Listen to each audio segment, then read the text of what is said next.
Hello everyone, আসসালামু আলাইকুম। কি অবস্থা সবার? সবাই কেমন আছো?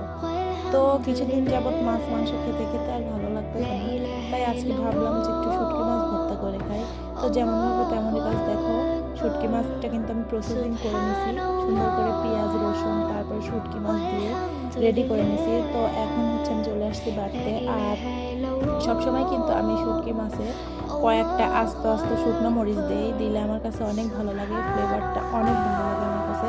তো দেখুন ফাইনালি কিন্তু শুটকি মাছ ভর্তাটা ডান। তো কে কে পাটা মুছে ভাত খান সবাই আমাকে একটু কমেন্টে জানাবেন, আমার কিন্তু খেতে অনেক ভালো লাগে। আর গরম ভাত তো শুটকি মাছ ভর্তা দিয়ে খেতে আরও মজা লাগে। আমি কিন্তু সচরাচরই যখন আমার মুখে রুচি লাগে না, কোনো কিছু ভালো লাগে না, মাছ টাছের ওপর অভক্তি হয়ে যায়, তখনই শুটকি মাছ ভর্তাটা বানিয়ে খাই। দেখুন দেখেই কতটা লোভনীয় লাগতেছে, তাই না?